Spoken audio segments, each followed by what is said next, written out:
Najran থেকে ৬০ জন খ্রিস্টান পাদ্রী বিশ্বনবীর সাথে দেখা করতে এসেছিলেন। কয়জন? জোরে বলেন কয়জন? তারা যখন দেখা করতে এসেছে, মদিনার বাজারে তারা দাঁড়িয়েছে।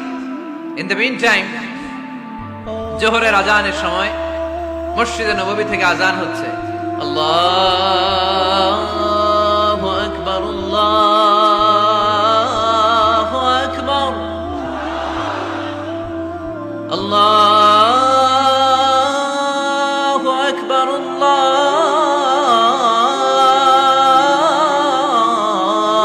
আল্লাহু আকবার। সুমধুর আজানের ধ্বনি শুনে তারা থমকে দাঁড়িয়েছে। বাজারে দেখতে লাগলো আজান হওয়ার সাথে সাথে ব্যবসায়ীরা দৌড় মসজিদে।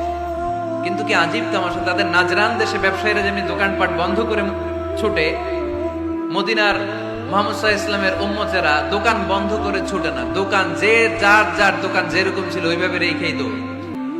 দোকানের শাটার নামায় না, দোকানের ক্যাশ বক্সে তালা ঝুলায় না। আপনাদের আজকের প্রোগ্রাম তো এই বান্টি আদর্শ বাজার ব্যবসায়ীদের উদ্যোগে। আপনারা ব্যবসায়ীরা দোকান থেকে চলে যাওয়ার সময় কি করেন? শাটার নামান না, ক্যাশ বক্সে তালা লাগান না। নাজরানের খ্রিস্টানরা দেখলো না, তালা টালা ঝুলায় না। স্বর্ণের দোকানদার স্বর্ণ টর্ণ রাইখা নামাজে তো। সুবহানাল্লাহ কইতে পারলেন না? এই দৃশ্য দেখে খ্রিস্টানরা অবাক, কয় থাক আর দেখা করার দরকার নাই। কিভাবে মুহাম্মদ সাল্লাল্লাহু আলাইহি ওয়াসাল্লাম গোটা বিশ্ব কবজায় এনেছে এই দৃশ্যই দেখে আমরা বুঝতে পেরেছি। তারপরে অনেকে বললো এত দূর থেকে এসেছি মিটিংটা করে যাই। জোহরের নামাজের পর তাদের দুধ যেয়ে বলল খ্রিস্টান পাদ্রী এসেছে ৬০ জন দেখা করতে চায়। বিশ্বনবী বিপাকে পড়ে গেলেন, হায় হায় কই বসতে দিব? আমার তো তাদের মতো রাজপ্রাসাদ নাই, আমার তো এরকম বড় বালাখানা নাই, ডুপ্লেক্স ট্রিপ্লেক্স বাড়ি নাই, কই বসাবো? এক সাহাবী বললেন, ইয়া রাসূলুল্লাহ, পাহাড়ের পাশে ছায়া আছে, চলেন ওইখানে বসি।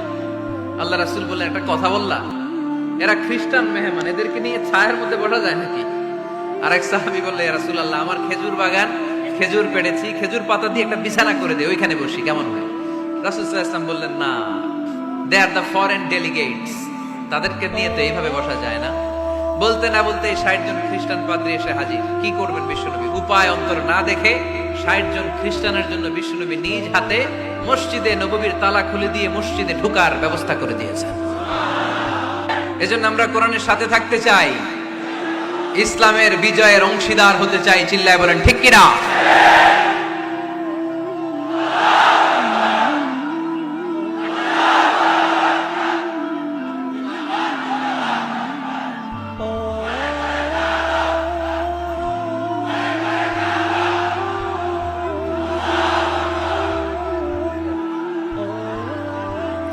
ইসলাম ধর্মের প্রথম বৈশিষ্ট্যের নাম হচ্ছে আর রাব্বানিয়া, মানে হচ্ছে এটা রবের দেয়া ধর্ম। ইসলামটা দিয়েছে কে?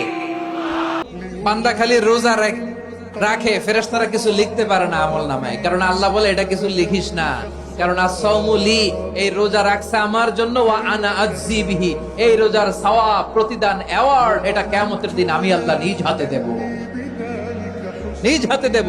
আরেক বর্ণনায় এসেছে ওয়ানা উজজাবি, আমি আল্লাহ নিজেই হয়ে যাব রোজার প্রতিদান। সুবহানাল্লাহ পড়েন। আবার আল্লাহর হাবিব বলেন, ইন্না ফিল জান্নাতি সামানিয়াতু আবওয়াব, জান্নাতের দরজা মোট ৮টা, ফিহা বাবুন ইউসাম্মা আর-রায়্যান, ৮টা দরজার মধ্যে স্পেশাল একটা দরজা আছে, ওই দরজাটার নাম হলো আর-রায়্যান। রায়্যান দরজা, লা ইয়াদখুলুহু ইল্লা সাইমুন, রোজাদাররা ছাড়া কেউ ওই রায়্যান দরজা দিয়ে জান্নাতে ঢুকতে পারবে না।